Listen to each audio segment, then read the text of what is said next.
Hello geographers, साक्षी education 9550 YouTube channel में आपका स्वागत है, अभिनंदन है। मैं आपका दोस्त सीएल सर। अपन जिस विषय के बारे में चर्चा कर रहे हैं वो है अपनी ज्योग्राफी कक्षा 12 भारत लोग और अर्थव्यवस्था पुस्तक अध्याय 5 भू संसाधन तथा कृषि के बारे में अपन विस्तृत अध्ययन कर रहे हैं। कल अपन ने जिस टॉपिक के बारे में चर्चा की थी वो था अपना टॉपिक निजी भू संपत्ति और साझा संपत्ति संसाधन। इन दोनों के बारे में अपन ने विस्तृत अध्ययन किया था भूमि वर्गीकरण के अंतर्गत। आज अपन भारत में कृषि भू उपयोग के बारे में विस्तृत अध्ययन करेंगे। तो हेडिंग लगाइए, भारत में कृषि भू उपयोग। भारत में कृषि भू उपयोग। अब सबसे पहले इसमें लिखिए, भू संसाधनों का महत्व उन लोगों के लिए निर्भर है। भू संसाधनों का महत्व, भू संसाधनों का महत्व उन लोगों के लिए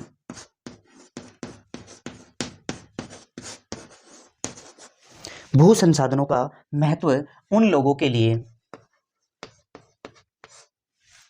भू संसाधनों का महत्व उन लोगों के लिए निर्भर है।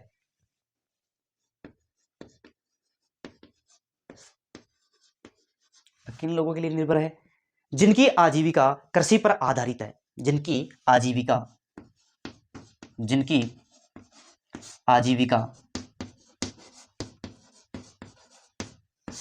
कृषि पर आधारित है।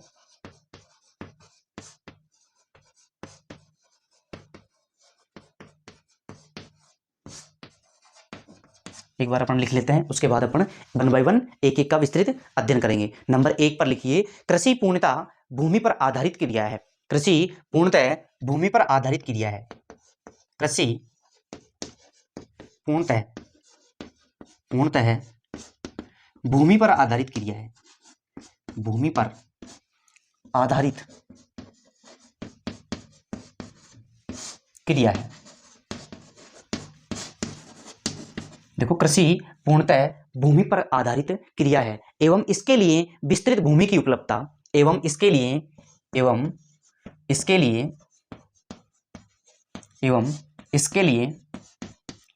विस्तृत भूमि की आवश्यकता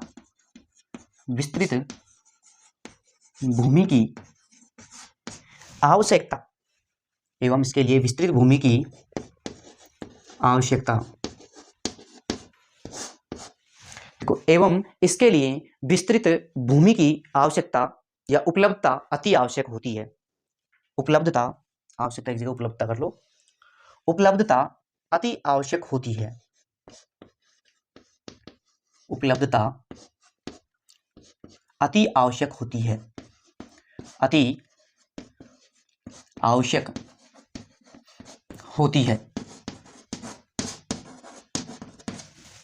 भूमि की उपलब्धता अति आवश्यक होती है। दूसरी ओर द्वितीयक एवं तृतीयक क्रियाओं के लिए लिखिए, दूसरी ओर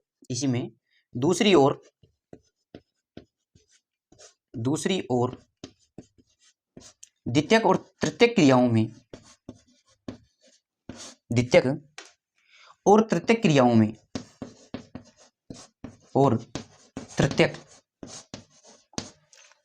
में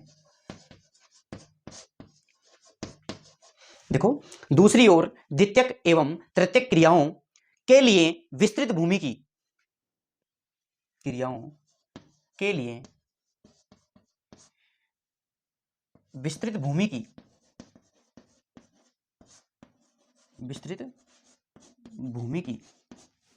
देखो, दूसरी ओर द्वितीयक और तृतीयक क्रियाओं के लिए भूमि की कृषि की भांति आवश्यकता नहीं पड़ती। भूमि की कृषि की भांति, पोस्टक में लिख लेना, कृषि की भांति आवश्यकता नहीं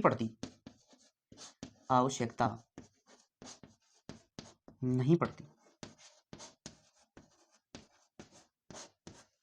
दूसरी ओर विस्तृत भूमि की कृषि की भांति आवश्यकता नहीं पड़ती। नंबर 2 पर लिखिए, भूमि की गुणवत्ता कृषि उत्पादकता को प्रभावित करती है। भूमि की गुणवत्ता कृषि उत्पादकता को प्रभावित करती है। तो नंबर 2 पर लिखिए, भूमि की गुणवत्ता, किसकी गुणवत्ता?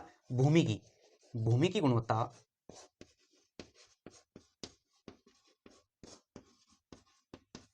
कृषि की गुणवत्ता, भूमि की गुणवत्ता कृषि की उत्पादकता कृषि की उत्पादकता को प्रभावित करती है, को प्रभावित करती है। किसकी गुणवत्ता? भूमि की गुणवत्ता कृषि की जो उत्पादकता है उसको प्रभावित करती है, जो अन्य कार्यों में नहीं, जो अन्य कार्यों में नहीं, जो अन्य कार्यों में नहीं, जो अन्य कार्यों में नहीं। नंबर तीसरा लिखिए, भूमि, कृषि भूमि की अधिकता, या इससे पहले अपन एक बिंदु और लिख सकते हैं इसी भी नंबर 2 में, अर्थात भूमि की गुणवत्ता अधिक है तो, अर्थात इसी में लिख लीजिए, अर्थात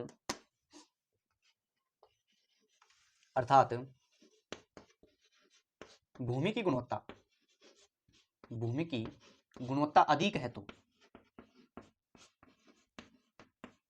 गुणवत्ता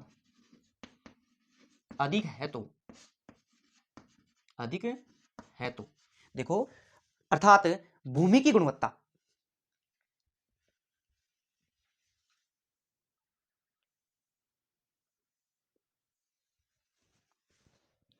अर्थात भूमि की गुणवत्ता अधिक है तो फसल उत्पादकता भी अधिक होगी, अधिक है तो फसल उत्पादकता भी अधिक होगी, फसल उत्पादकता भी अधिक होगी, होगी। और भूमि की गुणवत्ता, और भूमि की गुणवत्ता, और भूमि की गुणवत्ता, और भूमि की गुणवत्ता, भूमि की गुणवत्ता निम्न है तो, निम्न है तो कृषि उत्पादकता भी कम होगी, कृषि उत्पादकता भी कम होगी, भी कम होगी। अर्थात भूमि की गुणवत्ता अधिक है तो कृषि उत्पादकता भी अधिक होगी, और भूमि की गुणवत्ता कम है तो कृषि की उत्पादकता भी कम होगी। नंबर तीसरा लिखिए, कृषि भूमि की अधिकता, नंबर 3 पर लिखिए, कृषि भूमि की अधिकता, कृषि भूमि की अधिकता, कृषि भूमि की अधिकता, भूमि की अधिकता,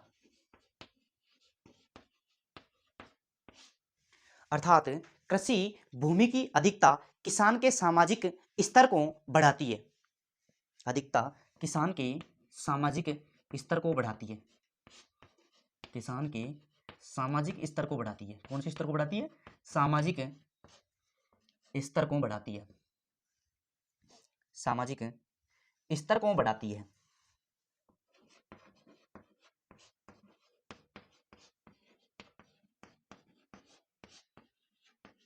देखो, कृषि भूमि की अधिकता किसान के सामाजिक स्तर को बढ़ाती है।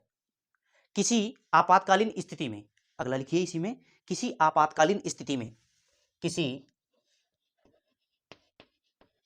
आपातकालीन स्थिति में, कौन सी स्थिति में? आपातकालीन, आपातकालीन स्थिति में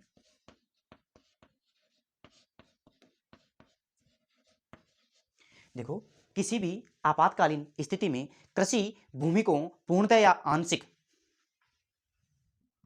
कृषि भूमि को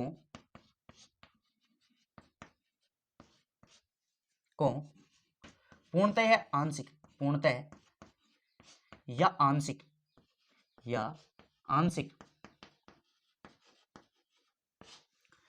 कृषि भूमि को, मी बढ़िया है इसमें, भूमि को पूर्णतः या फिर आंशिक, पूर्णतः या आंशिक रूप से बेचकर, आंशिक रूप से बेचकर, पूर्णतः या आंशिक रूप से बेचकर आर्थिक मूल्य प्राप्त किया जा सकता है, बेचकर आर्थिक मूल्य प्राप्त किया जा सकता है, आर्थिक मूल्य प्राप्त किया जा सकता है। प्राप्त किया जा सकता है। तो देखो, भारत में कृषि भू उपयोग के ये 3 क्षेत्र हो गए, 3 प्रकार की विशेषता हो गई। देखो, सबसे पहले भारत में कृषि भू उपयोग, भू संसाधनों का महत्व उन लोगों के लिए निर्भर है जिनकी आजीविका किस पर निर्भर है, कृषि पर निर्भर है, क्योंकि कृषि कार्य करने के लिए भूमि का होना जरूरी है, अति आवश्यक है।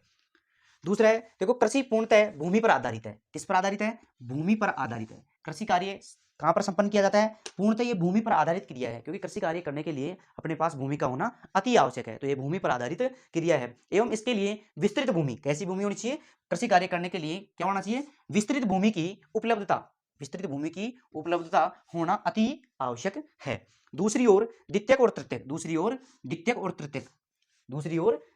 तृतीयक क्रियाओं के लिए विस्तृत भूमि की कृषि की भांति जितनी कृषि में भूमि की आवश्यकता होती है, उतनी द्वितीयक और जो तृतीयक क्रियाकलाप है, ये द्वितीयक या तृतीयक क्रियाएं हैं, उसमें भूमि की भांति इतनी आवश्यकता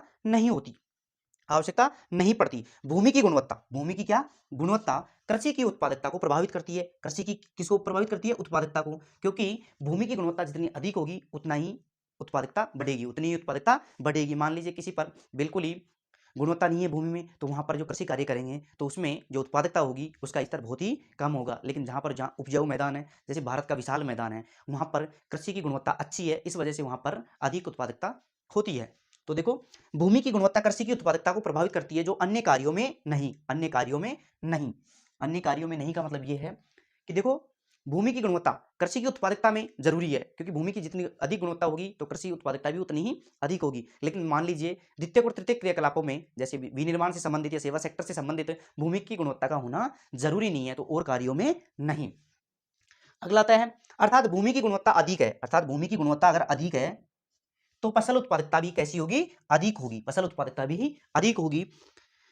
भूमि की गुणवत्ता निम्न है, अगर भूमि की गुणवत्ता कम है तो कृषि उत्पादकता भी कम होगी। लेकिन ये अन्य कार्यों में जरूरी नहीं है, केवल कृषि पर लागू होता है। भूमि का गुणवान होना कृषि पर लागू होता है, क्योंकि जितनी अधिक गुणवत्ता वाली भूमि होगी उतनी ही उत्पादकता होगी। लेकिन ऐसा नहीं है कि जितनी अधिक गुणवान भूमि है, मान लीजिए ये लिखा हुआ है अन्य कार्यों के लिए नहीं।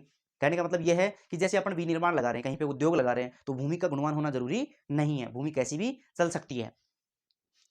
कृषि भूमि की अधिकता, देखो, कृषि भूमि की अधिकता किसान के सामाजिक स्तर को बढ़ाती है। अर्थात कहने का मतलब यह है कि जिस किसान के पास अधिक भूमि होती है उसको समाज में ऊंचा दर्जा दिया जाता है, उच्च श्रेणी का किसान माना जाता है।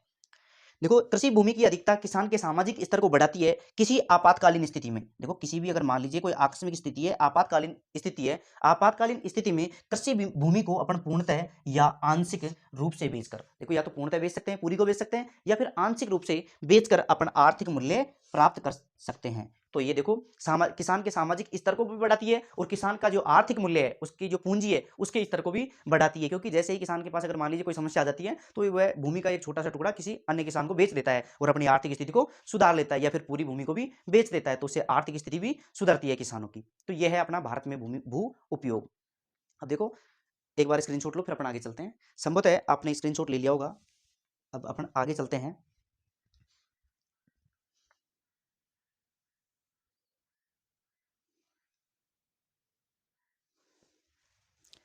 संभवतः आपने स्क्रीनशॉट ले लिया होगा।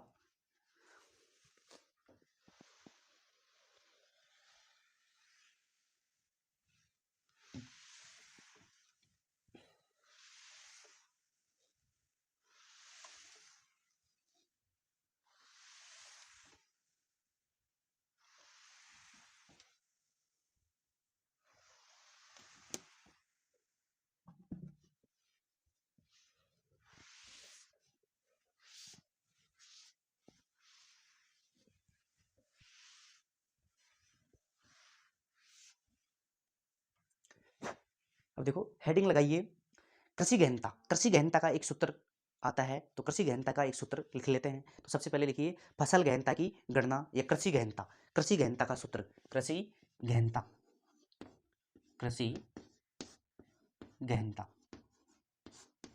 देखो, कृषि गहनता का सूत्र पूछा जाता है परीक्षा में, तो लिखिए कृषि गहनता। तो कृषि गहनता का जो सूत्र है वो आता है, क्या आता है, सकल बोया गया क्षेत्र बटे निवल बोया गया क्षेत्र इंटू 100।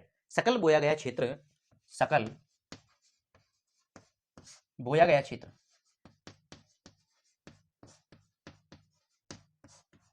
सकल बोया गया क्षेत्र बटे निवल बोया गया क्षेत्र, निवल बोया गया क्षेत्र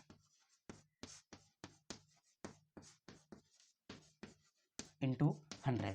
तो ये भी आपसे पूछा जा सकता है। कृषि गहनता का सूत्र बताइए, तो सकल बोया गया क्षेत्र बटे निवल बोया गया क्षेत्र इंटू 100 करेंगे तो कौन सी परिभाषा निकल के आएगी, कृषि गहनता की जो परिभाषा है वो निकल के आएगी। अब देखते हैं भारत में कृषि विकास। देखो भारत में कृषि का विकास कैसे कैसे हुआ, स्वतंत्रता प्राप्ति से पहले तो कैसे था कृषि का विकास, और स्वतंत्रता प्राप्ति के बाद कौन कौन सी ऐसी क्रियाएं हुई जिसके कारण कृषि का विकास अत्यधिक तीव्र गति से बढ़ा।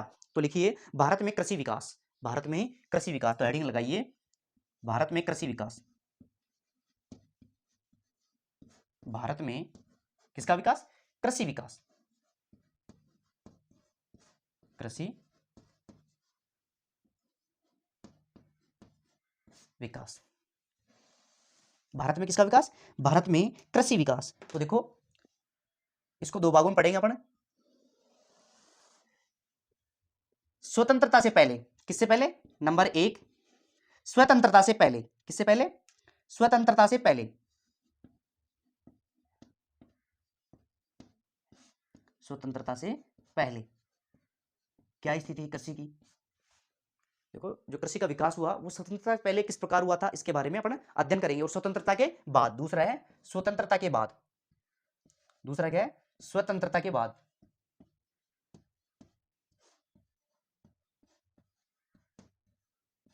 तो देखो स्वतंत्रता प्राप्ति से पहले तो कृषि की दयनीय स्थिति, भारत में कैसी स्थिति थी, कृषि की दयनीय स्थिति थी, लेकिन स्वतंत्रता प्राप्ति के बाद इसकी स्थिति में सुधार हुआ। तो देखो इसमें क्या क्या पढ़ेंगे अपन, तत्कालिक उद्देश्य, देखो तत्कालीन तीन उद्देश्य, देखो स्वतंत्रता प्राप्ति के बाद तत्कालीन तीन उद्देश्य, पहला पढ़ेंगे अपन तत्कालीन तीन उद्देश्य, तत्कालीन तत्कालीन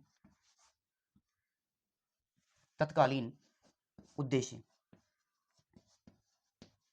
कितने उद्देश्य पढ़ेंगे अपन, तीन उद्देश्यों के बारे में अपन अध्ययन करेंगे, तत्कालीन उद्देश्य तीन।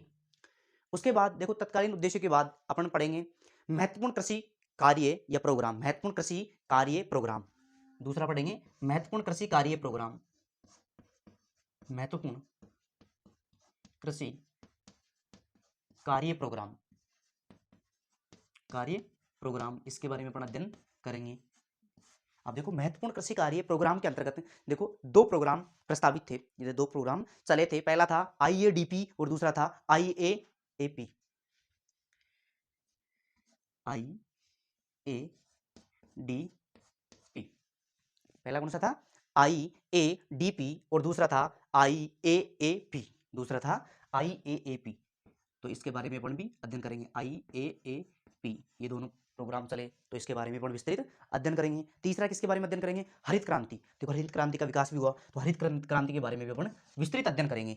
तो तीसरा किसका अध्ययन करेंगे, हरित क्रांति का, तीसरा अपन अध्ययन करेंगे हरित क्रांति का, तीसरा अपन अध्ययन किसका करेंगे, हरित क्रांति का अध्ययन करेंगे। तो अपन तीसरा जिसके बारे में अध्ययन करेंगे वो किसके बारे में करेंगे, हरित क्रांति के बारे में, हरित क्रांति, हरित क्रांति के बारे में अपन अध्ययन करेंगे। इसके अलावा कृषि जलवायु नियोजन के बारे में अध्ययन करेंगे, कृषि जलवायु नियोजन,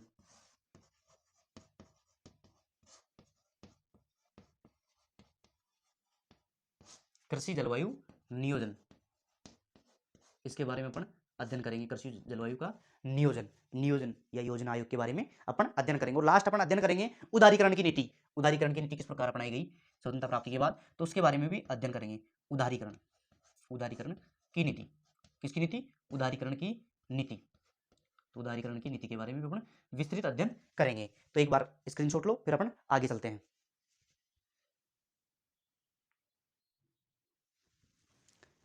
संभवतः आपने स्क्रीनशॉट ले लिया होगा, तो अपन एक एक के बारे में अपन विस्तृत अध्ययन करते हैं कि कृषि का किस प्रकार विकास हुआ स्वतंत्रता प्राप्ति से पहले और किस प्रकार विकास हुआ स्वतंत्रता प्राप्ति के बाद। तो अपन एक एक के बारे में विस्तारित अध्ययन करते हैं। तो एक बार स्क्रीनशॉट जो रह गए हैं वो ले सकते हैं।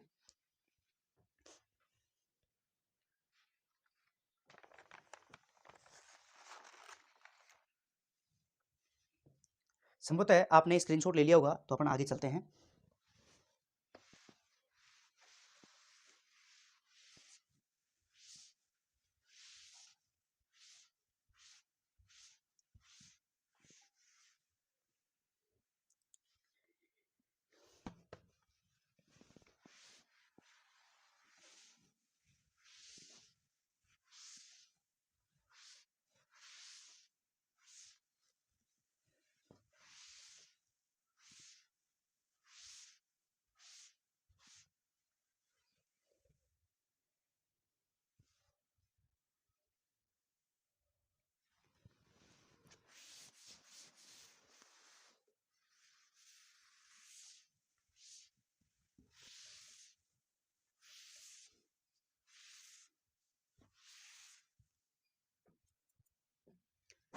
हेडिंग लगाइए, भारत में कृषि का विकास स्वतंत्रता से पहले। भारत में कृषि का विकास, किसमें? भारत में कृषि का विकास, भारत में कृषि का विकास, भारत में कृषि का विकास। नंबर 1, स्वतंत्रता से पहले। किससे पहले? स्वतंत्रता से पहले।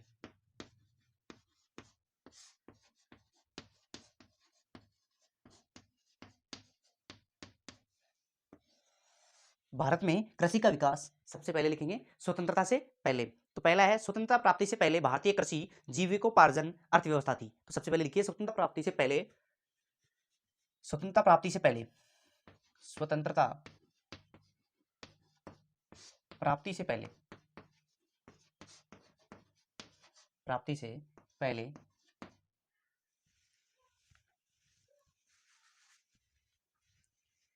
स्वतंत्रता प्राप्ति से पहले, स्वतंत्रता प्राप्ति से पहले भारतीय कृषि जीविकोपार्जी, पहले भारतीय कृषि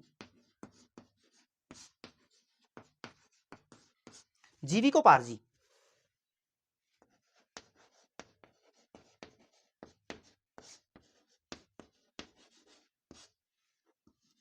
अर्थव्यवस्था थी। कैसी अर्थव्यवस्था थी? जीविकोपार्जी अर्थव्यवस्था थी। किससे पहले? स्वतंत्रता प्राप्ति से पहले जो भारतीय कृषि है वो जीविकोपार्जी अर्थव्यवस्था थी। 20वीं शताब्दी के मध्य तक इसका प्रदर्शन बड़ा दयनीय रहा। 20वीं शताब्दी के मध्य तक इसका प्रदर्शन, लिखिए 20वीं शताब्दी के मध्य तक, 20वीं शताब्दी के मध्य तक इसका प्रदर्शन बड़ा दयनीय रहा, मतलब खराब रहा, बड़ा ही दयनीय रहा।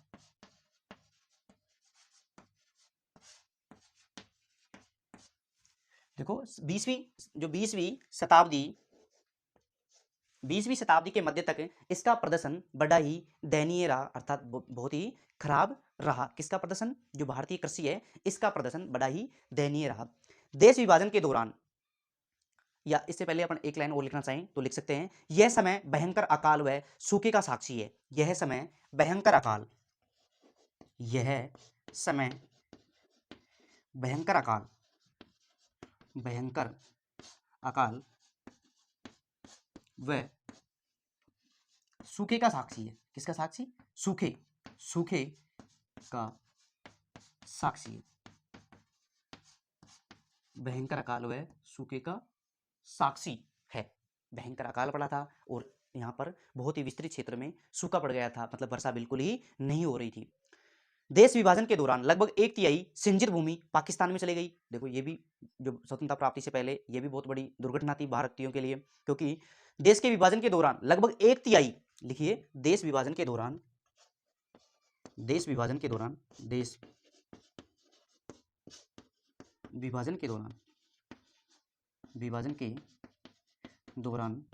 लगभग एक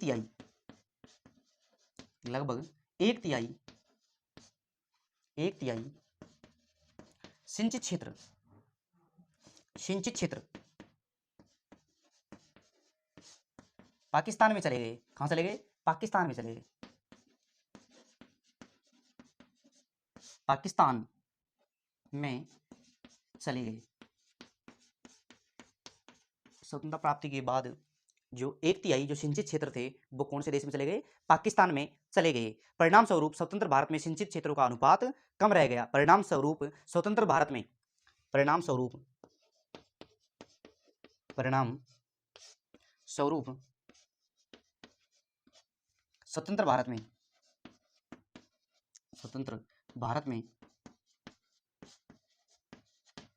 स्वतंत्र भारत में सिंचित क्षेत्र का अनुपात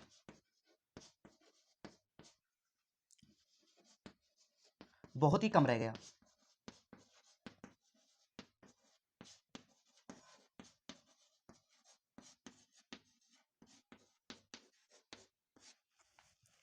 देखो अपन पढ़ रहे हैं स्वतंत्रता प्राप्ति से पहले जो कृषि का विकास था भारत में वो किस प्रकार से था, तो उसके बारे में अपन एक एक बिंदु का विस्तृत अध्ययन करेंगे। सबसे पहला है स्वतंत्रता प्राप्ति से पहले भारतीय कृषि जीविकोपार्जी। केवल भारतीय लोग इतना ही उत्पादन करते थे कि अपना जीवन का गुजारा हो जाए, केवल अपना जीवन चल जाए, इतनी ही मात्रा में उसका उत्पादन करते थे, इतनी मात्रा में कृषि कार्य करते थे। तो स्वतंत्रता प्राप्ति से पहले जो भारतीय कृषि थी वो कैसी थी? जीविकोपार्जी अर्थव्यवस्था थी।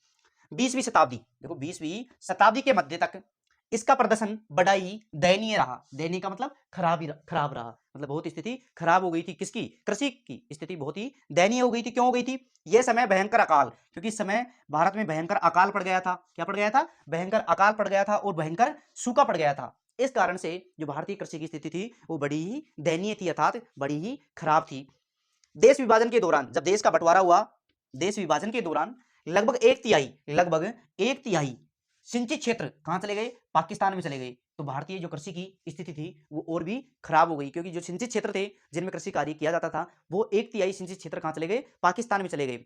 इसके बाद देखो परिणाम स्वरूप स्वतंत्र भारत में जो सिंचित क्षेत्र का अनुपात था वो कैसा हो गया? कम हो गया, कम रह गया।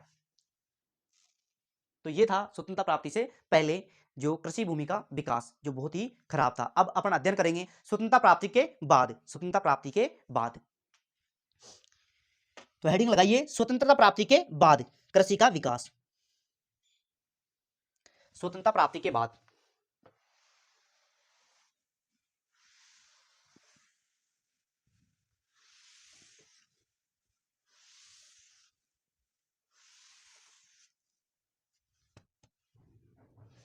अब हेडिंग लगाइए स्वतंत्रता प्राप्ति के बाद कृषि का विकास।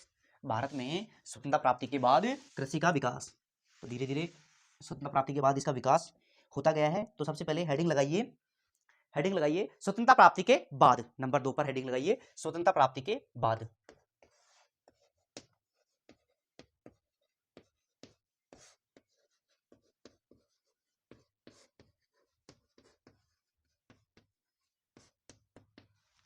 देखो स्वतंत्रता प्राप्ति के बाद कृषि का विकास, तो सबसे पहले इसके 3 प्रयोजन थे, अर्थात इसके 3 मुख्य उद्देश्य थे। तो इसके 3 मुख्य उद्देश्य स्वतंत्रता प्राप्ति के बाद भूमि या कृषि के 3 मुख्य उद्देश्य।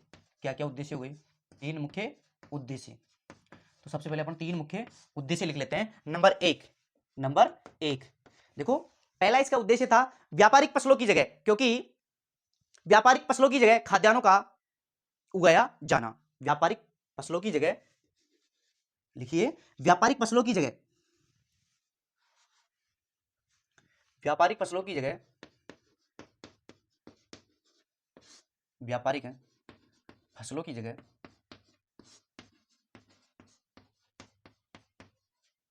खाद्यान्नों का उगाया जाना। किसका उगाया जाना? ये जगह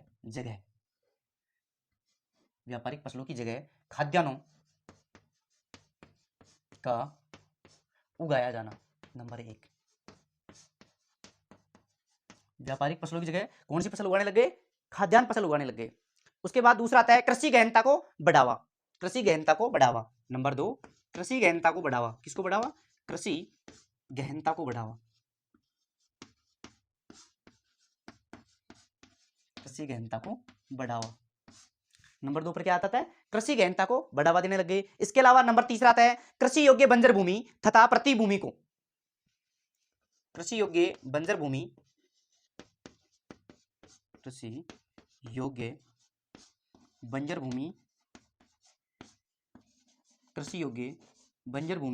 तथा प्रतिभूमि को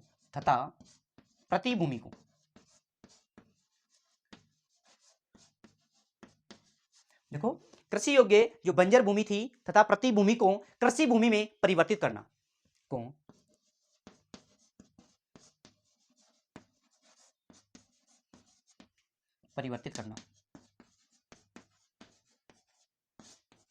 तो इसके 3 प्रमुख उद्देश्य हो गए स्वतंत्रता प्राप्ति के बाद।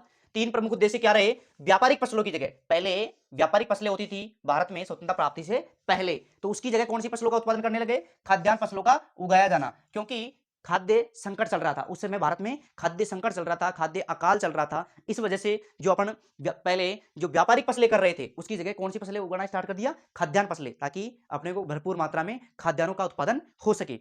उसके बाद आता है, देखो आपको ये लग रहा हो कि व्यापारिक फसलें कौन सी, जिसका उद्देश्य ही केवल व्यापार करना हो, जिसका उद्देश्य क्या हो, व्यापार करना। लेकिन व्यापार तो तब करेंगे ना जब अपने पास खाद्यान्नों की आपूर्ति होगी। अब अपने पास खाद्यान्नों की तो आपूर्ति नहीं हो रही और अपन व्यापार करने चल रहे हैं, तो ये देखो व्यापारिक फसलों की जगह कौन सी फसल उगाना प्रारंभ कर दिया, खाद्यान्न फसलों का उगाया जाना प्रारंभ कर दिया। कृषि गहनता को बढ़ावा, देखो कृषि गहनता को बढ़ावा देने लग गए, क्योंकि कृषि का या जो खाद्यान्नों का संकट चल रहा था, इस वजह से अपन ने कृषि गहनता को बढ़ावा दिया। अर्थात एक साल में पहले एक या दो प्रकार की कृषि करते, एक ही प्रकार की खेती करते थे, तो अब 2-3 बार कृषि कार्य करने लग गए। इस वजह से कृषि गहनता को बढ़ावा मिला। कृषि योग्य जो बंजर भूमि थी, कैसी भूमि थी, बंजर भूमि थी, प्रतिभूमि थी, उसको परिवर्तित करना, उसको किस में परिवर्तित करना, कृषि भूमि में परिवर्तित करना। कौन सी भूमि में, कृषि भूमि में, ताकि अपना जो खाद्यान्न है उसका उत्पादन बढ़ सके। तो ये प्रमुख 3 उद्देश्य थे। अब देखते हैं 1950 के दशक के अंत तक, देखो 1950 के दशक के अंत तक लिखिए, 1950 के दशक के अंत तक, आगे लिखिए 1950 के दशक के अंत तक, दशक के अंत तक, अंत तक।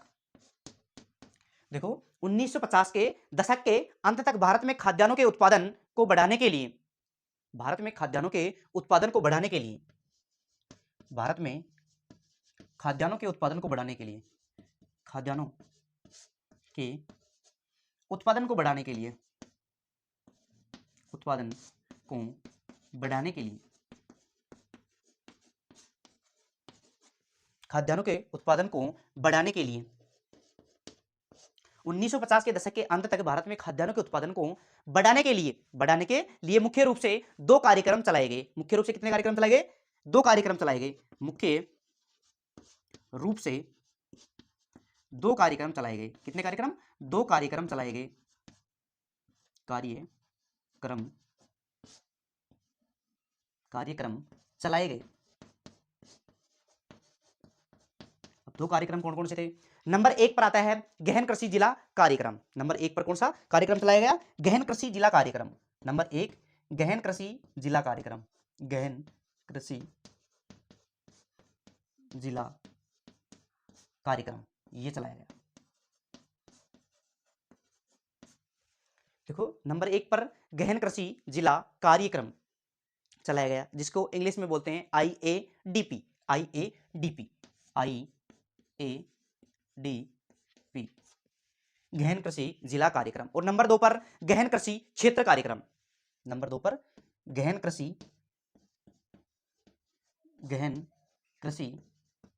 क्षेत्र कार्यक्रम, क्षेत्र कार्यक्रम, इसको बोलते हैं इंग्लिश में IAAP, IAAP। तो ये 2 प्रोग्राम चलाए गए 1950 के दशक के अंत तक भारत में खाद्यान्नों को बढ़ाने के लिए। किसको बढ़ाने के लिए, खाद्यान्नों को बढ़ाने के लिए, खाद्यान्नों के उत्पादन को बढ़ाने के लिए मुख्य रूप से 2 कार्यक्रम चलाए गए। कौन कौन से, गहन कृषि जिला कार्यक्रम, मतलब जिले में भी गहन कृषि कार्य संपन्न होना चाहिए, और प्रत्येक क्षेत्र में गहन कृषि क्षेत्र कार्यक्रम, या प्रत्येक क्षेत्र में या प्रत्येक जिले में गहन कृषि जिला कार्यक्रम, गहन कृषि क्षेत्र कार्यक्रम चलाया गया, जिससे खाद्यान्नों के उत्पादन में बढ़ोतरी की जा सके। अब आता है 1960 के दशक के मध्य लगातार, लिखिए आगे लिखिए 1960 के दशक के मध्य, देखो 1960 के दशक के मध्य लगातार 2 अकाल,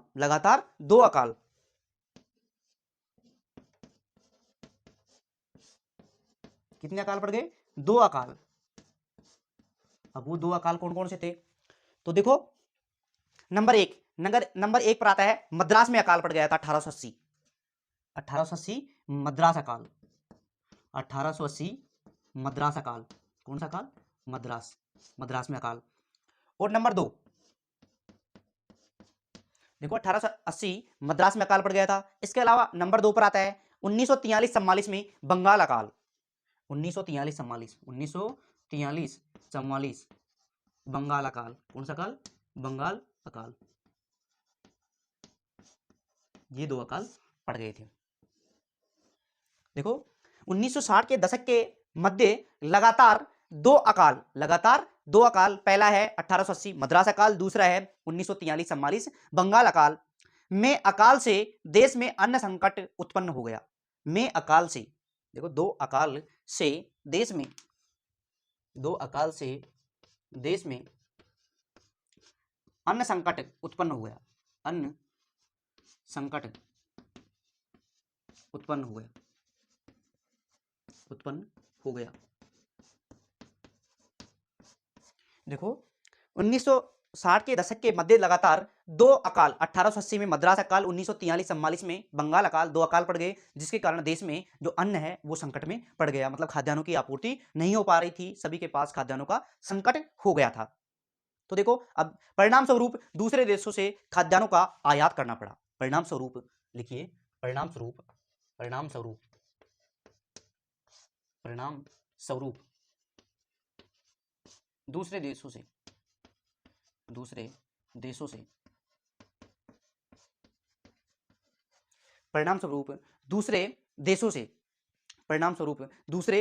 से खाद्यान्नों का आयात करना पड़ा। किसका आयात करना पड़ा? खाद्यान्नों का आयात करना पड़ा। खाद्यान्नों का आयात करना पड़ा। तो देखो 1950 के दशक के अंत तक भारत में खाद्यान्नों के उत्पादन को बढ़ाने के लिए मुख्य रूप से दो कार्यक्रम चलाए गए, गहन कृषि जिला कार्यक्रम IADP और गहन कृषि क्षेत्र कार्यक्रम IAAP, ये चलाए गए। 1960 के दशक के मध्य तक लगातार दो अकाल पड़े, 1880 में मद्रास अकाल, 1943-44 में बंगाल अकाल से देश में अन्न संकट उत्पन्न हो गया। किसका संकट उत्पन्न हो गया? अन्न संकट उत्पन्न हो गया और परिणाम स्वरूप अपने को दूसरे देशों से खाद्यान्नों का क्या करना पड़ा? खाद्यान्नों का आयात करना पड़ा। दूसरे देशों से खाद्यान्नों का आयात करना पड़ा। इसके बाद देखो ये जब खाद्यान्नों का अपन आयात करने लगे दूसरे देशों से, तो भारत में हरित क्रांति का उदय हुआ और हरित क्रांति के बाद भारत में कैसे अन्न की आपूर्ति होती है, तो हरित क्रांति के बारे में अपन विस्तृत अध्ययन करेंगे। एक बार इसका स्क्रीनशॉट लो, फिर अपन आगे चलते हैं। संभवत है आपने स्क्रीनशॉट ले लिया होगा। तो अपन इसके बाद अध्ययन करते हैं, जब खाद्यान्नों का आयात करना पड़ गया तो भारत में कौन सी क्रांति का उदय हुआ? हरित क्रांति का उदय हुआ। तो लिखिए हरित क्रांति, हरित क्रांति, हरित क्रांति लिखिए। अपन स्वतंत्रता प्राप्ति के बाद कृषि का अध्ययन कर रहे हैं, तो उसमें हरित क्रांति, कौन सी क्रांति? हरित क्रांति। देखो हरित क्रांति को अपन गहनता से विस्तृत अध्ययन करेंगे, क्योंकि हरित क्रांति से प्रश्न आएगा, है ना। कई जगह हरित क्रांति का अपनी पुस्तक में जिक्र किया हुआ है, इस वजह से हरित क्रांति का प्रश्न अपने बनता है। इस वजह से अपन हरित क्रांति का विस्तृत गहनता के साथ अध्ययन करेंगे, धुआंधार तरीके से, शानदार तरीके से, जोश और जुनून के साथ, हंसते हुए, मुस्कुराते हुए। तो अपन अध्ययन करेंगे हरित क्रांति का। किसका? हरित क्रांति का। ये अपने पुस्तक के लिए ही जरूरी नहीं है, ये अपने कंपटीशन लेवल में भी हरित क्रांति का प्रश्न आता ही रहता है। तो अपन इसको गहनता के साथ विस्तृत अध्ययन करेंगे। तो हेडिंग लगाइए हरित क्रांति। कौन सी क्रांति? हरित क्रांति।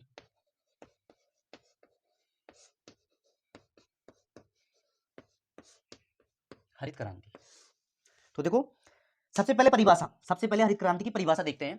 क्या देखेंगे? परिभाषा, परिभाषा। देखो हरित क्रांति किसे कहा जाता है, तो ये सबसे पहले हरित क्रांति की परिभाषा देखेंगे। तो लिखिए हरित क्रांति की परिभाषा में देखो, कृषि उत्पादों तथा कृषि से संबंधित औजारों, कृषि उत्पादों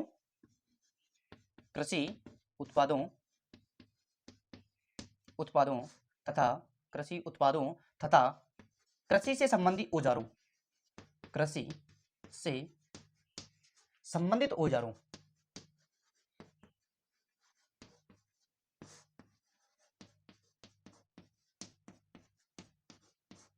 देखो कृषि उत्पादों तथा कृषि से संबंधित औजारों, कीटनाशक, औजारों, इसके अलावा कीटनाशक, कीटनाशक मतलब कीड़े मारने वाली दवाएं, कीटनाशक। देखो कृषि उत्पादों, कृषि से संबंधित औजारों, कीटनाशक, उन्नत किस्म के खाद बीज आदि को, उन्नत किस्म के खाद बीज आदि को, उन्नत किस्म के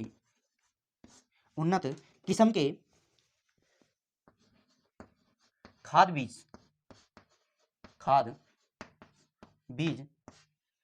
आदि को, उन्नत किस्म के खाद बीज आदि को विकसित करने की प्रणाली, विकसित करने की प्रणाली, विकसित करने की प्रणाली, करने की प्रणाली हरित क्रांति कहलाती है।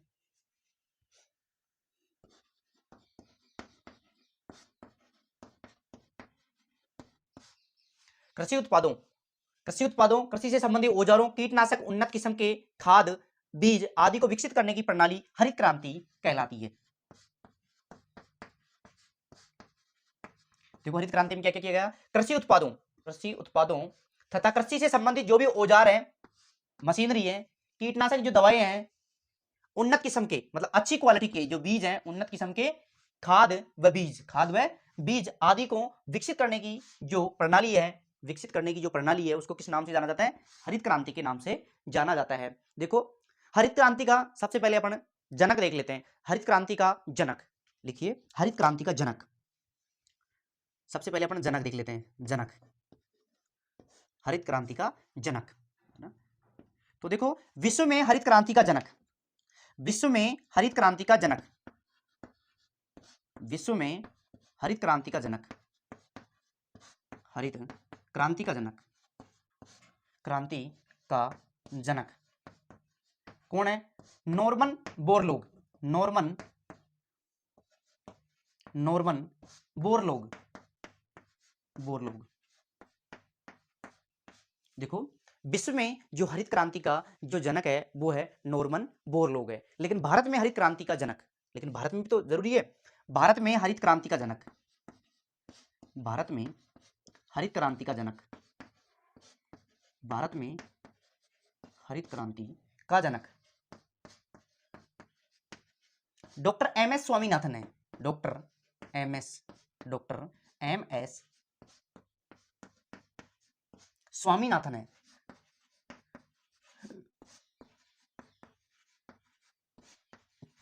तो अगर प्रश्न आ जाए कि विश्व में हरित क्रांति का जनक कौन है, तो नॉर्मन बोरलॉग। कौन है? नॉर्मन बोरलॉग है। जबकि भारत में जो हरित क्रांति के जनक है, वेरी इंपॉर्टेंट पर्सन है, वो है doctor M S Swaminathan. Doctor M S Swaminathan जो भारतीय हरित क्रांति के जनक कहलाते हैं। अब इसका उद्देश्य देख लेते हैं। सबसे पहले इसका उद्देश्य देख लेते हैं, जो इस क्रांति का प्रमुख उद्देश्य, तो उद्देश्य देख लेते हैं। देखो इस क्रांति का प्रमुख उद्देश्य, इसका उद्देश्य देख लेते हैं। देखो इस क्रांति का उद्देश्य, अब इस क्रांति का जो उद्देश्य है वो क्या उद्देश्य है, तो देखिए खाद्यान्नों में वृद्धि करना, खाद्यान्नों में वृद्धि करना इसका प्रमुख उद्देश्य है। खाद्यान्नों में वृद्धि करना, जो खाद्यान्नों में वृद्धि करना, खाद्यान्नों में वृद्धि करना, वृद्धि करना मुख्य रूप से चावल और गेहूं में, मुख्य रूप से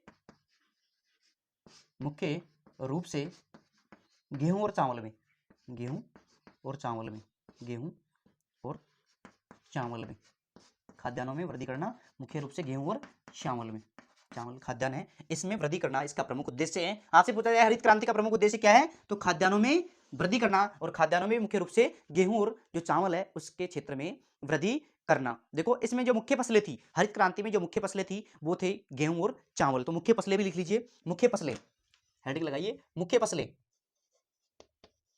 मुख्य फसलें, मुख्य फसलें गेहूं और चावल। नंबर 1 पर आता है गेहूं, नंबर 1 पर क्या है? गेहूं, और दूसरा चावल।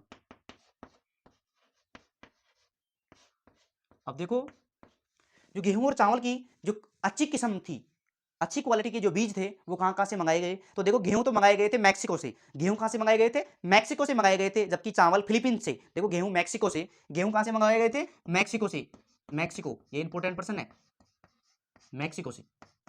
और चावल कहां से मंगाए गए थे? फिलीपींस से, फिलीपींस से, फिलीपींस, फिलीपींस से। देखो गेहूं तो मंगाए गए थे मैक्सिको से और चावल मंगाए गए थे फिलीपींस से मंगाए गए थे। एक बार आप इसका स्क्रीनशॉट ले, फिर अपन आगे चलेंगे। इसी में संभवतः है आपने स्क्रीनशॉट ले लिया होगा, तो अपन आगे चलते हैं हरित क्रांति में। इसका अपन विस्तारित अध्ययन करेंगे गहनता से, ताकि अपना कोई भी प्रश्न बाहर नहीं जाए। तो अपन हरित क्रांति में आगे लिखेंगे, ठीक है।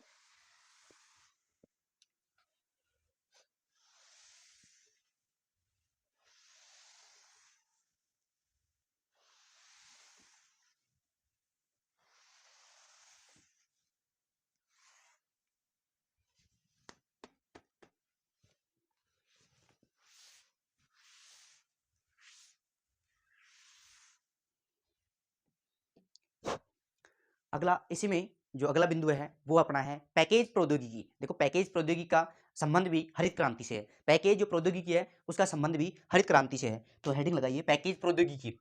पैकेज प्रौद्योगिकी अपन हरित क्रांति में ही चल रहे हैं, अलग से कोई टॉपिक नहीं है। पैकेज प्रौद्योगिकी भी हरित क्रांति से ही संबंधित है। तो पैकेज प्रौद्योगिकी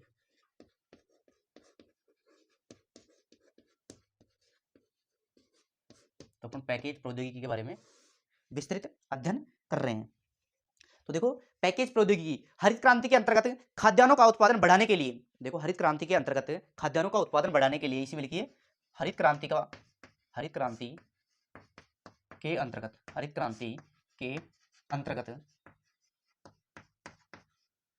खाद्यान्नों का उत्पादन बढ़ाने के लिए, खाद्यान्नों का उत्पादन बढ़ाने के लिए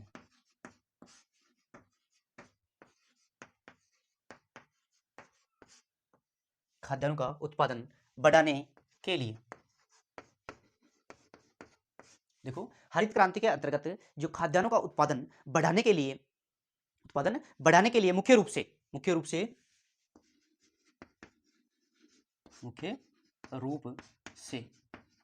नंबर एक या अपन क्या लिख सकते हैं, उन्नत किस्म की फसलें, उन्नत किस्म की किस्में,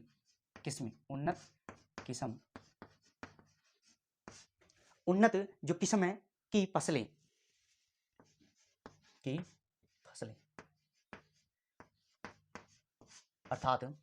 अर्थात उच्च उत्पादकता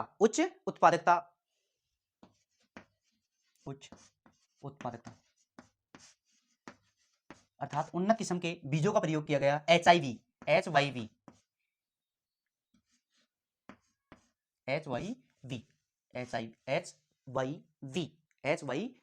बीजों का प्रयोग किया गया। HYV बीजों का प्रयोग किया गया किसके लिए? खाद्यान्नों के उत्पादन को बढ़ाने के लिए। किसमें? पैकेज प्रौद्योगिकी के अंतर्गत। उसके बाद दूसरा है रासायनिक उर्वरक एवं कीटनाशकों का उपयोग। रासायनिक उर्वरक एवं कीटनाशकों का उपयोग, रासायनिक उर्वरक एवं कीटनाशकों का उपयोग, रासायनिक उर्वरक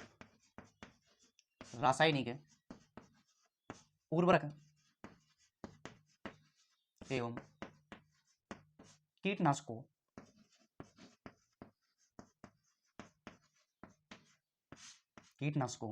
का प्रयोग।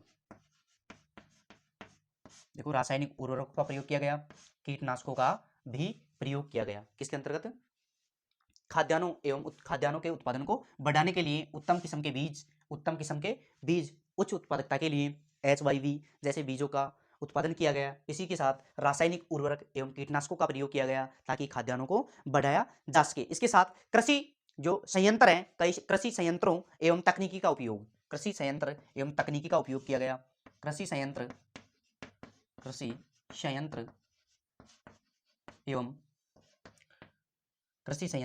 एवं अन्य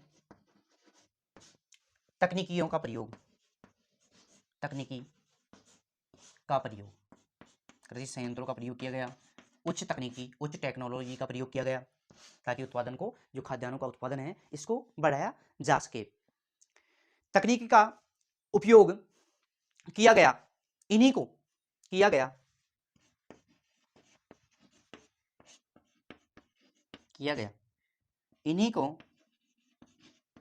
को सम्मिलित रूप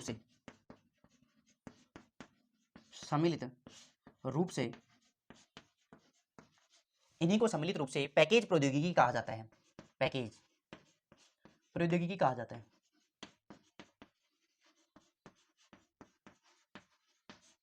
पैकेज प्रौद्योगिकी कहा जाता है। देखो पैकेज प्रौद्योगिकी हरित क्रांति से संबंधित है। पहला प्रश्न अगर पूछा जाए कि पैकेज प्रौद्योगिकी का संबंध किससे है, तो सबसे पहले है हरित क्रांति से इसका संबंध है। इसके अंतर्गत खाद्यान्नों का उत्पादन बढ़ाने के लिए मुख्य रूप से उन्नत किस्म की फसलों का उत्पादन किया गया, उच्च क्वालिटी के बीजों का प्रयोग किया गया। उसके अलावा रासायनिक उर्वरक एवं कीटनाशकों का भरपूर प्रयोग किया गया। उसके अलावा कृषि संयंत्र एवं तकनीकी का प्रयोग किया गया। अच्छी क्वालिटी के कृषि संयंत्र लगाए गए, अच्छी क्वालिटी की तकनीकी का प्रयोग किया गया ताकि कृषि उत्पादन को बढ़ाया जा सके, अर्थात खाद्यान्नों का उत्पादन बढ़ाया जा सके। और इन्हीं को जो सम्मिलित रूप से इन्हीं सारे संसाधनों को पैकेज प्रौद्योगिकी का नाम दिया जाता है या पैकेज प्रौद्योगिकी कहा जाता है। इसके अलावा देखो हरित क्रांति, इसी में एक लाइन और लिख लीजिए, देश में हरित क्रांति देश के सिंचित भागों तक ही सीमित थी। हरित क्रांति देश के सिंचित भागों तक ही सीमित थी। देखो हरित क्रांति पैकेज प्रौद्योगिकी से अलावा आया, ये हरित क्रांति के अंतर्गत ना, पैकेज प्रौद्योगिकी अपनी कंप्लीट हो गई। हरित क्रांति देश के सिंचित क्षेत्रों तक ही सीमित थी। देश के सिंचित क्षेत्रों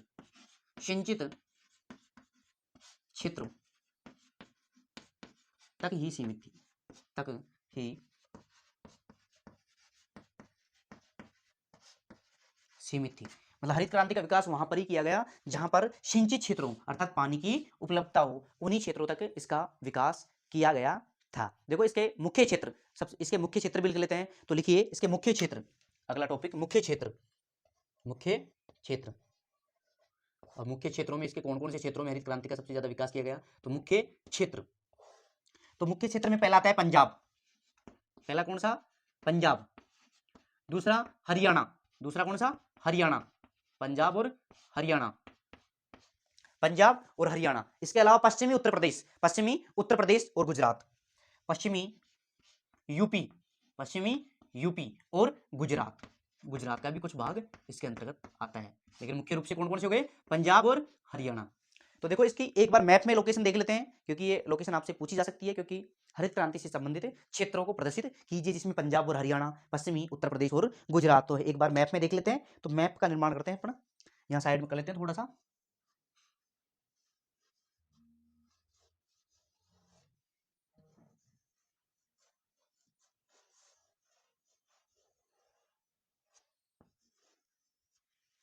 तो ये अपना मैप है। तो देखो सबसे पहले पंजाब, कौन सा जाब? पंजाब। तो पंजाब सबसे पहले पंजाब।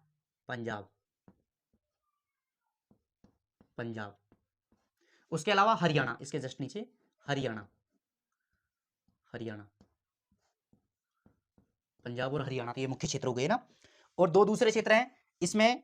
पहला आता है यहीं पे पश्चिमी उत्तर प्रदेश। इसके अलावा एक क्षेत्र और रह जाता है यहाँ पर, गुजरात। कौन सी रात? गुजरात। तो हरित क्रांति के मुख्य क्षेत्रों की लोकेशन पंजाब हो गया, नीचे जस्ट नीचे हरियाणा हो गया, इसके जस्ट साइड में पश्चिमी उत्तर प्रदेश हो गया, और ये नीचे गुजरात हो गया। ये प्रमुख हरित क्रांति के प्रमुख क्षेत्र थे। एक बार आप स्क्रीनशॉट लीजिए, फिर अपन आगे चलते हैं।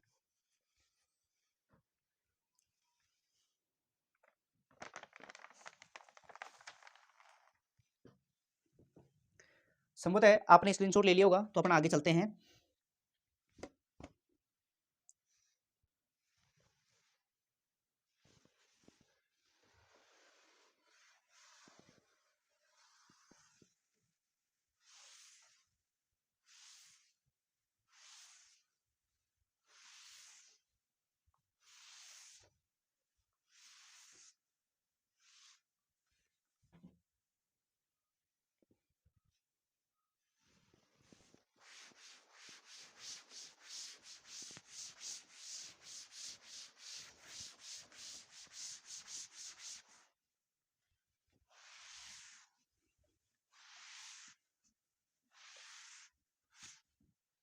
हेडिंग लगाइए, हरित क्रांति के लाभ। हरित क्रांति के क्या क्या लाभ हैं, तो हेडिंग लगाइए, हरित क्रांति के लाभ। उन्हीं टॉपिकों में ना, अभी हरित क्रांति चल रही है, तो हरित क्रांति के लाभ।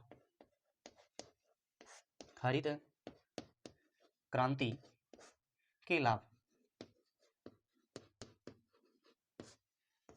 हरित क्रांति के लाभ। तो देखो हरित क्रांति के लाभ में नंबर 1 पर आता है, भारत खाद्यान्नों के उत्पादन में आत्मनिर्भर बन गया। भारत खाद्यान्नों के उत्पादन में भारत खाद्यान्नों के उत्पादन में भारत खाद्यान्नों के उत्पादन में आत्मनिर्भर बना। आत्मनिर्भर, भारत खाद्यान्नों के उत्पादन में आत्मनिर्भर बना।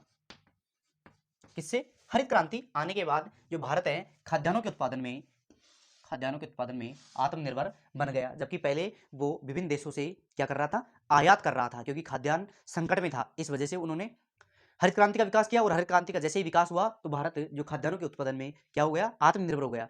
भारत के सिंचित क्षेत्र में अत्यधिक वृद्धि हुई। देखो भारत के सिंचित क्षेत्रों में अत्यधिक वृद्धि हुई। दूसरा बात है भारत के सिंचित क्षेत्रों में, भारत के इसको मिटा देते हैं,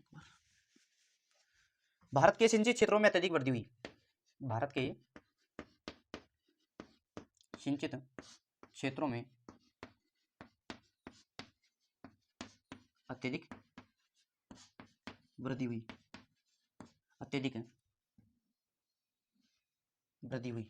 जो सिंचित क्षेत्र थे उनमें क्या हुई, अत्यधिक वृद्धि हुई। तभी तो अपन खाद्यान्नों का उत्पादन करेंगे। तो सिंचित क्षेत्रों में भी क्या हुई, सिंचित क्षेत्रों में भी अत्यधिक वृद्धि हुई। किसके द्वारा, हरित क्रांति के द्वारा। इसके अलावा कृषि से संबंधित अन्य व्यावसायिक गतिविधियों का विकास हुआ। कृषि से संबंधित अन्य व्यावसायिक, कृषि से संबंधित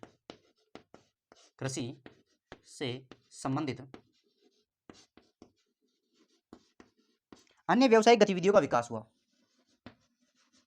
अन्य व्यावसायिक गतिविधियों का विकास हुआ।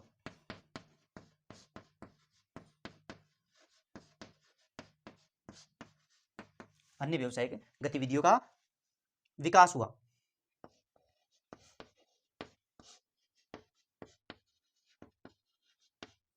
क्योंकि जो कच्चे माल पर निर्मित जो उद्योग धंधे हैं उनका भी विकास हो गया। क्योंकि कच्चा माल किससे प्राप्त होता है, कृषि कार्यों से, और कृषि कार्यों से जो संपन्न प्रौद्योगिकी है उनका भी विकास हो गया। कृषि से संबंधित अन्य व्यावसायिक गतिविधियों का भी क्या हुआ, विकास हुआ, जिससे रोजगार का सृजन हुआ। जिससे क्या हुआ, लोगों को रोजगार का सृजन हुआ, लोगों को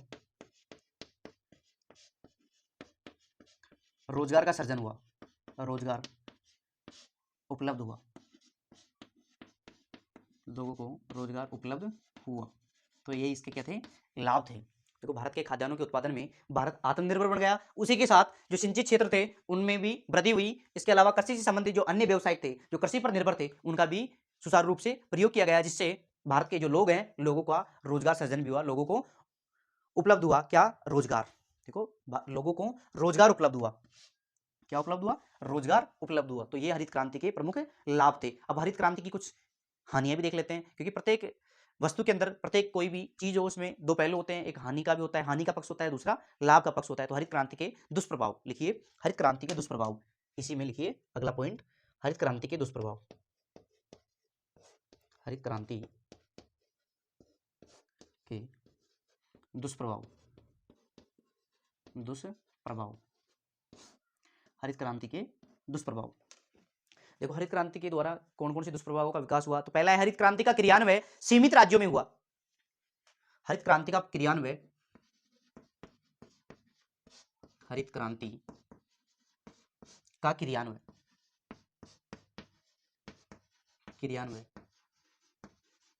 सीमित राज्यों में हुआ।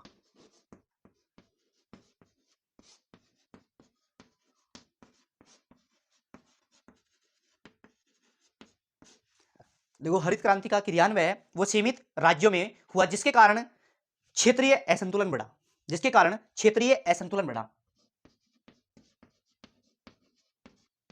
जिसके कारण क्षेत्रीय असंतुलन बढ़ा।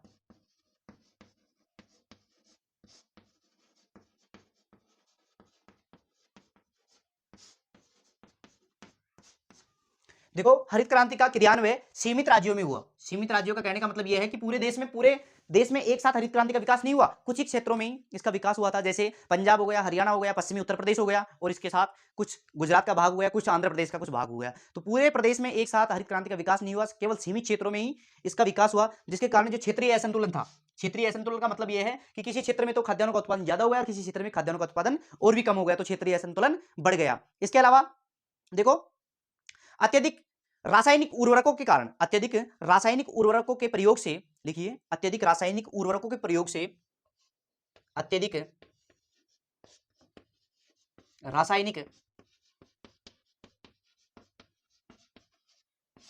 रासायनिक उर्वरकों के प्रयोग से, देखो अत्यधिक रासायनिक उर्वरकों के प्रयोग से बंजर और व्यर्थ भूमि में बढ़ोतरी हुई। बंजर और व्यर्थ भूमि में बढ़ोतरी, प्रयोग से बंजर और व्यर्थ भूमि में और व्यर्थ भूमि में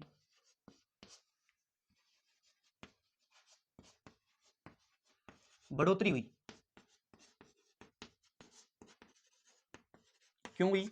क्योंकि अत्यधिक रासायनिक उर्वरक, लगातार अपन जो कीटनाशक दवाएं दे रहे थे, रासायनिक उर्वरकों का प्रयोग कर रहे थे, जिससे भूमि का प्रदूषण होता है, और भूमि का प्रदूषण होने से जो भूमि है वो बंजर में तब्दील हो जाती है, बंजर में या व्यर्थ भूमि में तब्दील हो जाती है। तो वो बंजर और व्यर्थ भूमि का अनुपात बढ़ गया, क्योंकि अत्यधिक अपन क्या कर रहे थे, अंधाधुंध कीटनाशकों का प्रयोग कर रहे थे और दवाइयों का प्रयोग कर रहे थे, इसी के साथ उर्वरक थे, खाद थे, उनका प्रयोग कर रहे थे।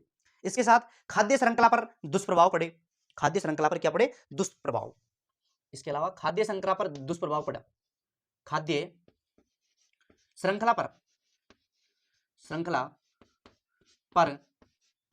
दुष्प्रभाव पड़े। जो खाद्य श्रृंखला है उस पर क्या पड़े? दुष्प्रभाव पड़े।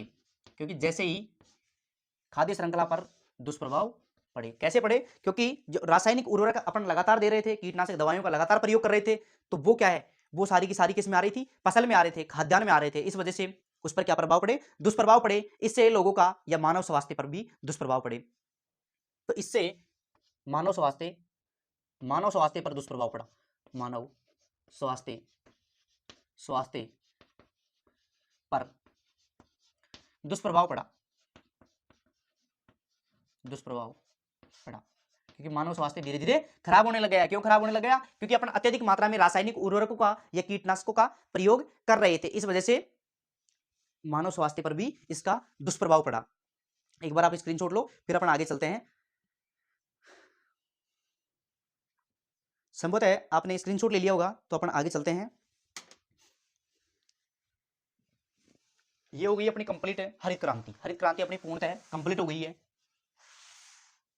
इसके बाद अपन पढ़ रहे हैं, क्योंकि मेन बिंदु को अपन को भूलना नहीं है, अपन क्या पढ़ रहे हैं? स्वतंत्रता प्राप्ति के बाद भूमि का या कृषि का प्रयोग,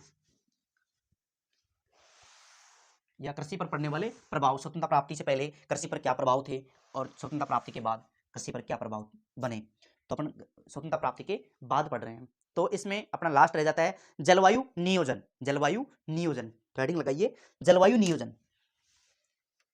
हेडिंग लगाइए जलवायु नियोजन।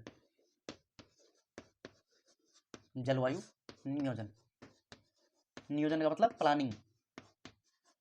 जलवायु नियोजन ये अपना स्वतंत्रता प्राप्ति का लास्ट बिंदु है। तो जलवायु नियोजन, तो देखो 1980 के दशक में योजना आयोग, 1980 के दशक में योजना आयोग लिखिए।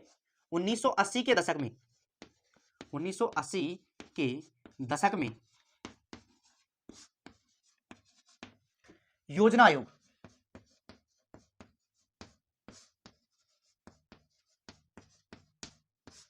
उन्नीस सौ 80 के दशक में योजना आयोग ने कृषि जलवायु नियोजन प्रारंभ किया। योजना आयोग ने कृषि जलवायु नियोजन प्रारंभ किया। कृषि जलवायु नियोजन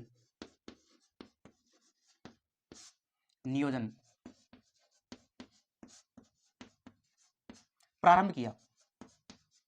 किसने? योजना आयोग ने प्रारंभ किया। देखो 1980 के दशक में, कौन से दशक में? 1980 के दशक में योजना आयोग ने कृषि जलवायु नियोजन का प्रारंभ किया। किसने? योजना आयोग ने। अब इसका उद्देश्य क्या है? कृषि विकास से संबंधित क्षेत्रीय असमानता को कम करना। तो उद्देश्य लिखिए, उद्देश्य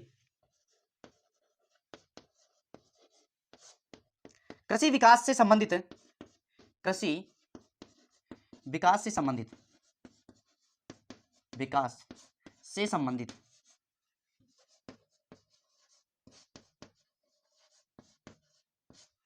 कृषि विकास से संबंधित क्षेत्रीय असमानता को,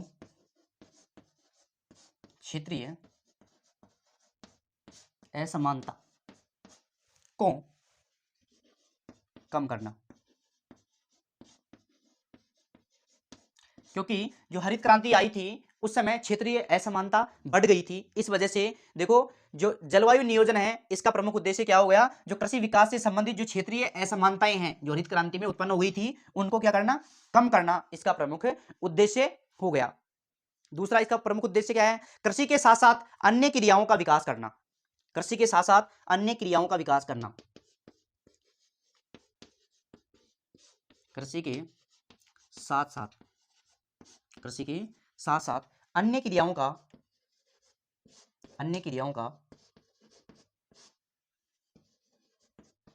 विकास करना, कृषि के साथ साथ अन्य क्रियाओं का विकास करना। क्योंकि जो हरित क्रांति थी वो तो केवल कृषि की उत्पादकता को बढ़ाने में ही सहायक थी। इस वजह से जो जलवायु नियोजन आया उसमें कृषि के साथ साथ जो अन्य क्रियाएं हैं, कृषि के साथ साथ अन्य क्रियाओं का भी विकास करना इसका उद्देश्य समझा। अब अन्य क्रियाओं में देखो, मछली पालन हो गया, पशुपालन हो गया, डेयरी हो गया। जैसे मछली पालन, कौन सा पालन? मछली पालन, मछली पालन। उसके अलावा डेयरी, उसके अलावा पशुपालन, उसके अलावा कुटीर उद्योग,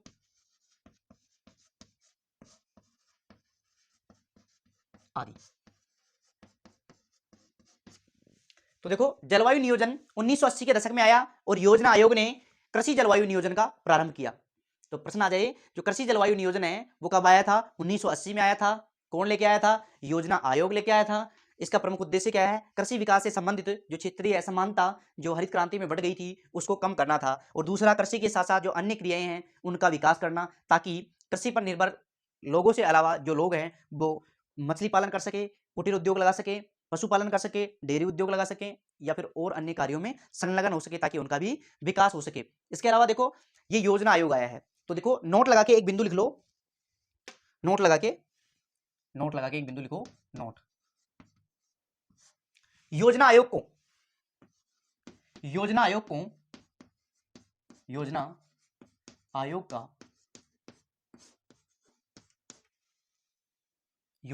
का देखो, योजना आयोग का नाम परिवर्तित